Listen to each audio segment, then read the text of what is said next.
Hey gang, wondering if some of these pieces might look familiar to some of you. Any clues yet? Anything? Anything? Bueller. Oh, I think you might be getting warmer. Might be getting warmer. Yeah, you got it. These are bits and pieces from our endless boat build. The MiniMost XL that I think my son and I have been working on and off for, oh my God, I think we're up to 4 years now. As I recall, the plans when they first appeared in Popular Mechanics, I think, in the late 50s or early 60s, specified something like $50 in a weekend. So we haven't managed that. This sort of update is actually going to flow right into the last update, which I think I probably filmed a year ago, a little more than a year ago. I think it was last March. You'll see, in which I had it all set up in the living room and promised up and down we'd be at Flea Fest 2019, and of course we failed miserably there. But a weird thing happened on the way to 2020, COVID-19, which has been a real kick in the ass for a lot of us, a lot of you, I'm sure.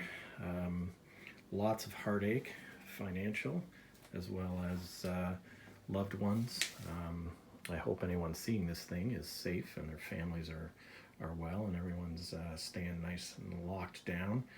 As of this filming sort of 2 weeks into May, hopefully we might see a little bit of loosening up. Anyway, one of the upsides is my son and I are getting to spend a lot more quality time together.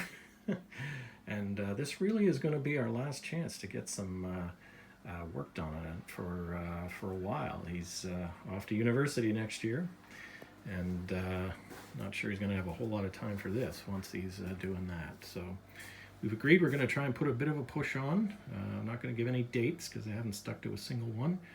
I also want to give a shout out to Chris at Muskoka Seafleet because he answered some of our questions via a video that we thought was so cool, and so we've highlighted that in the update to come. So why is last year's update going to stand in for this year's update? Because we haven't really done anything aside from tape some stuff to the wall, find some tools.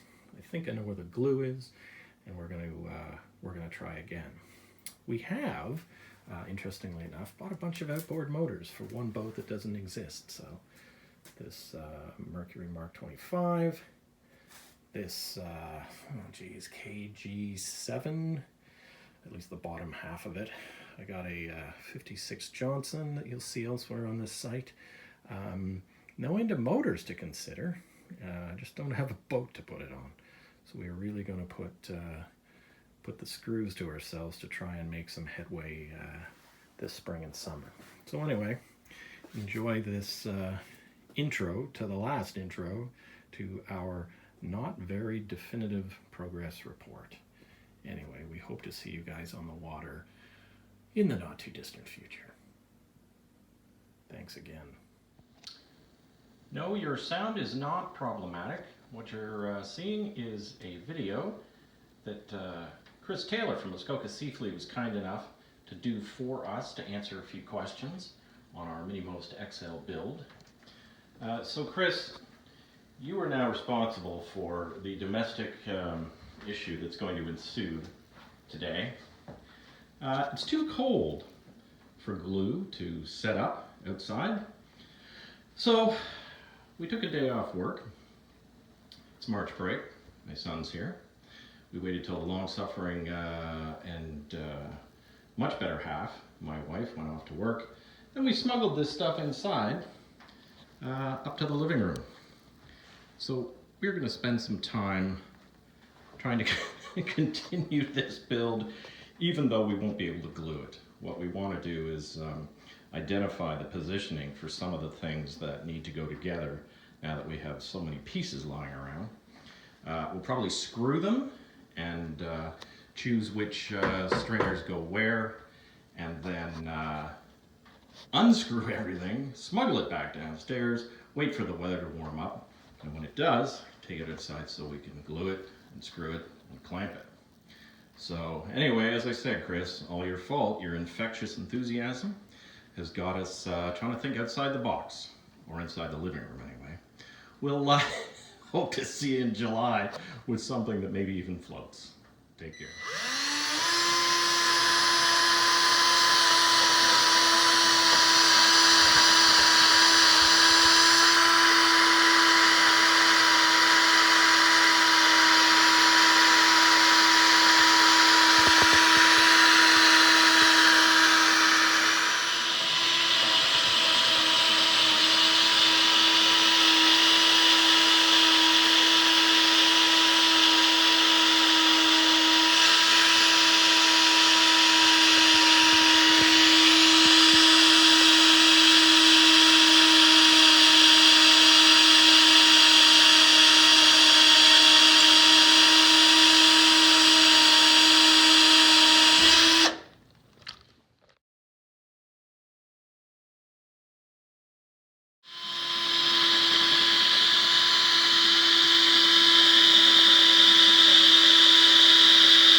All right, we got the sticks of wood rearranged into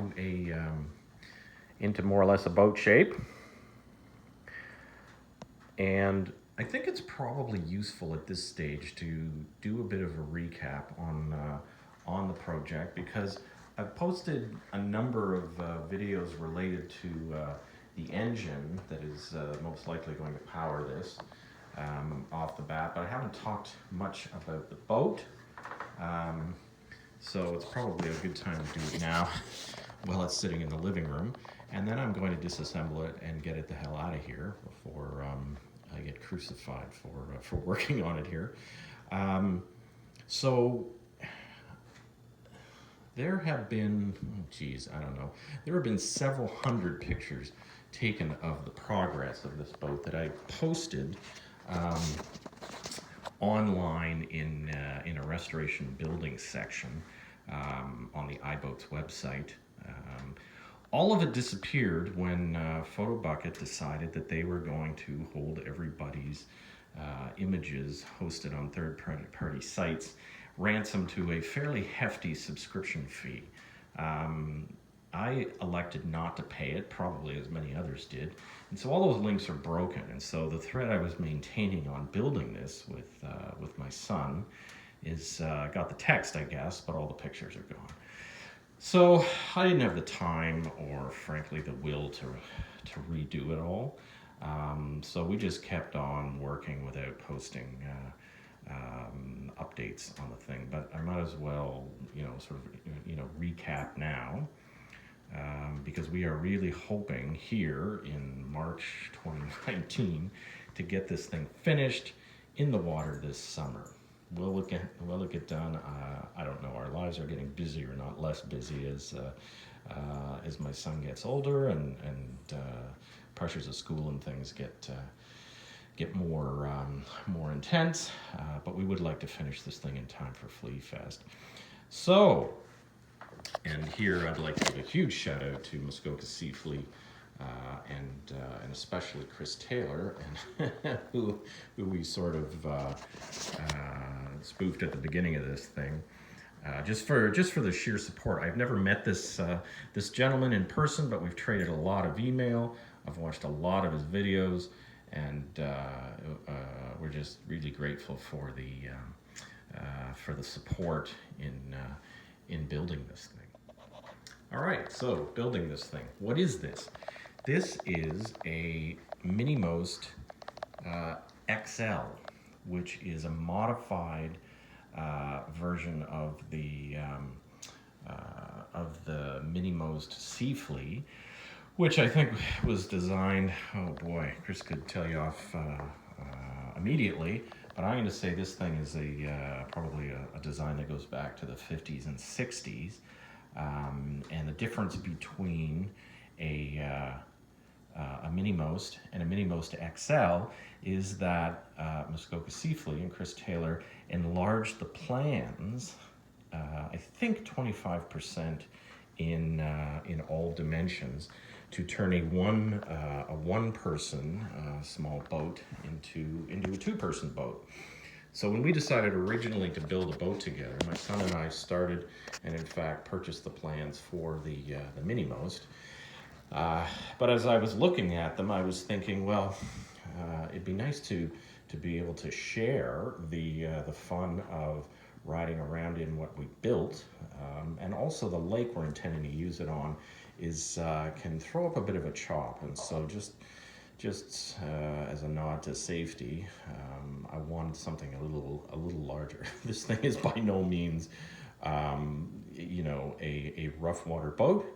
But we figured by making it a little larger, having the two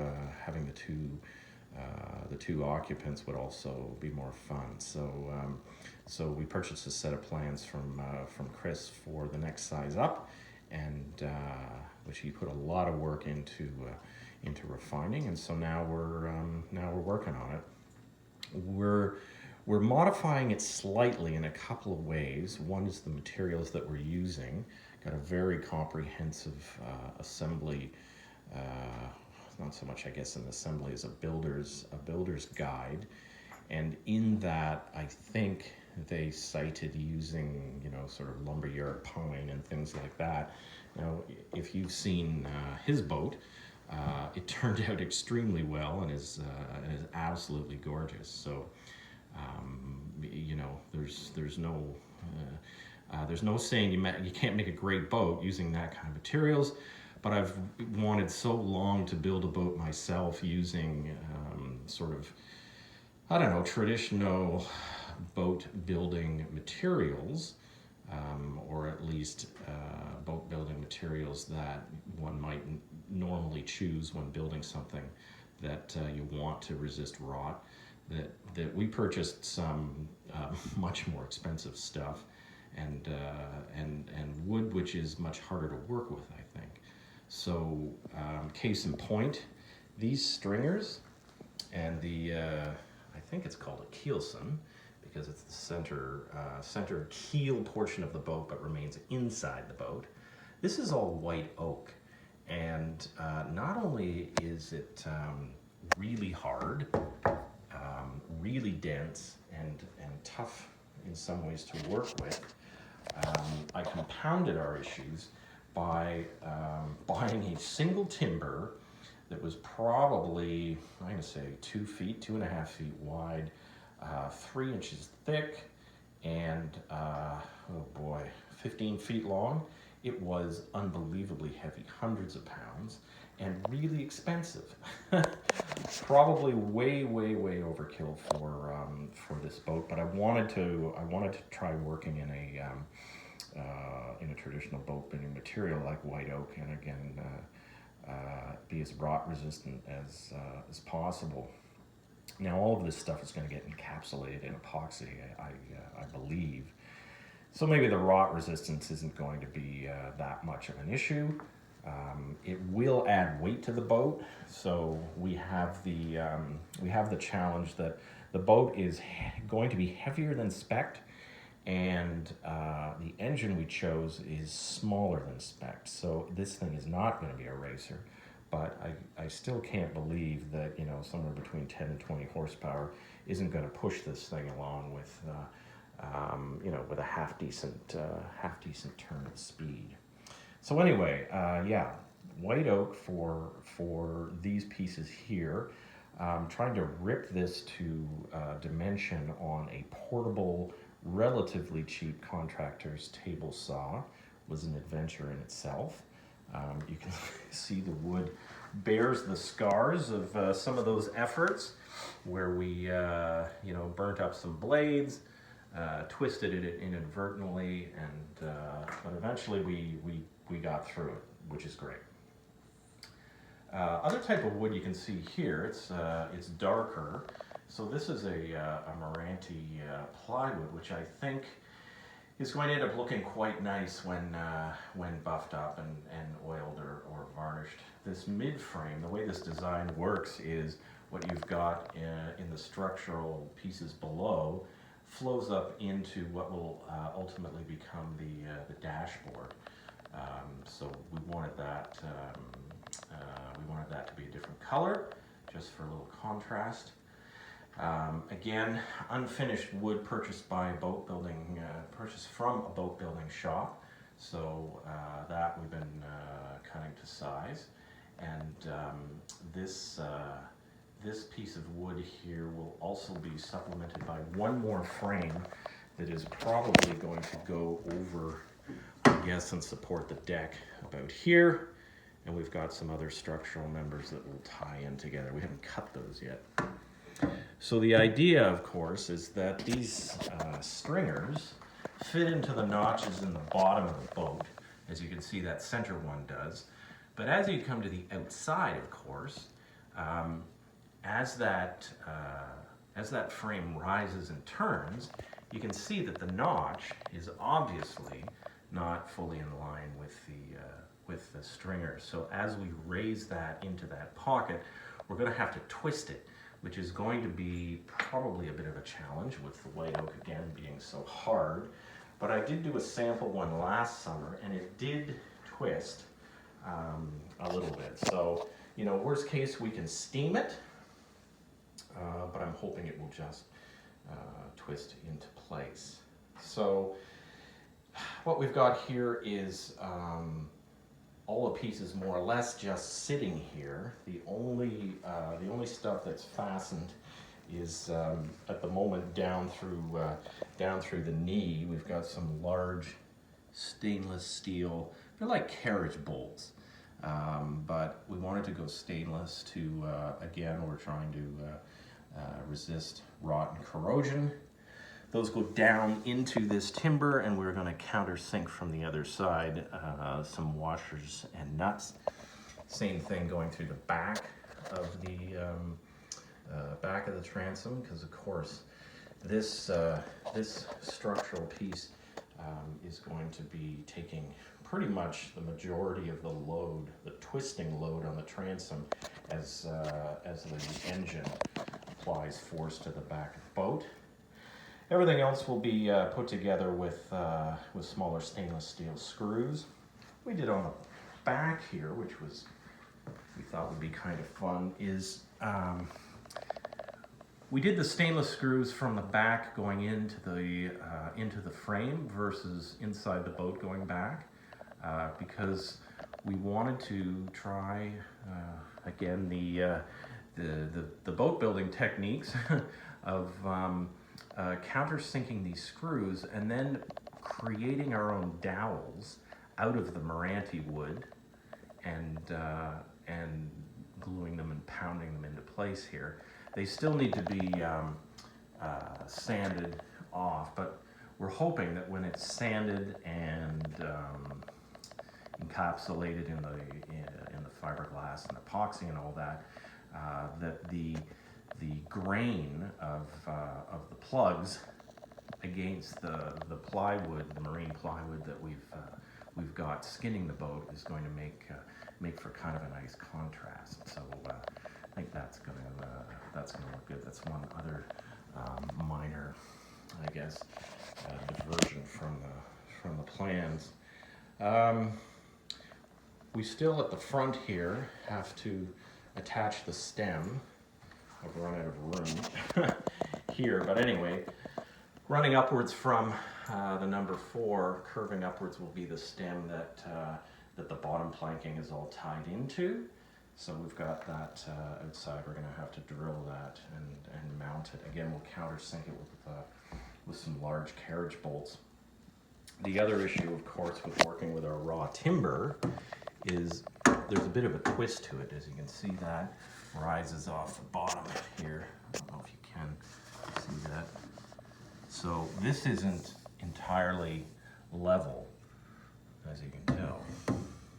So we need to do something about that before we attach the stem, or the front of the boat's going to be canted to the right. So we'll take this outside and we'll run the planer over it. Oops, bit of a collapse here. So there's a little bit more work to do to get the structure in place. We've got these notched here and here, which will carry this stringer up to this side. We haven't notched these yet, and of course, one of those live and learn moments. We need to cut this corner out, and sitting in the middle of it is a countersunk screw. Same with up here. We're going to have to deal with that on both sides. We also had a bit of a twist in this piece as we were gluing this up. So this was our effort to put a shim in here to fill the gap and create the sandwich, which will hopefully give us the strength we need. So certainly not a professional job, but the point was to spend some time together and create something that we could zoom around in and have a blast. So we'll continue on, and like we said, Chris, we're hoping to have this thing done for this summer.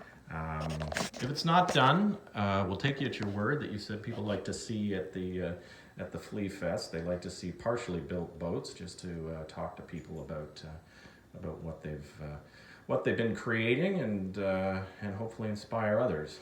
And you've certainly inspired us. So we'll keep on, and in a future video, we'll talk about some of the other vintage engines we've picked up through last fall and early winter to consider. So now we've got a boat that doesn't even have a bottom on it, but I think I have four different engines to consider putting on this thing.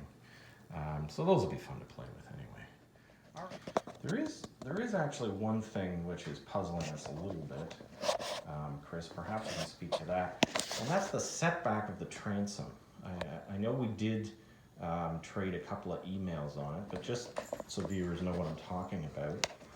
So this clamp attached to the table is obviously perfectly vertical at 90 degrees to the table, but you can see that, of course, it's not 90 degrees to the back of the boat. So normally, an engine, we're discounting, trim conditions where you trim up or trim down to achieve what you want in terms of a ride. Normally, the engine would be in that kind of configuration. Now, this engine will not have electric trim, so it's going to sit in one position once it's on the back of the boat. But anyway, you can see it's certainly not going to sit like that naturally, because the engines, when they get clamped to the back of the boat, generally just sort of follow the line of the transom. They'll be parallel.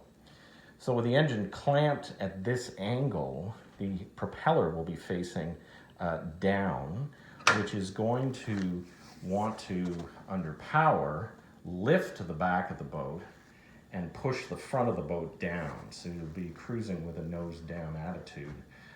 We can certainly move the engine up on its permanent stops, so that even though it's clamped to the back of the boat, move it up a few stops and it drops vertically.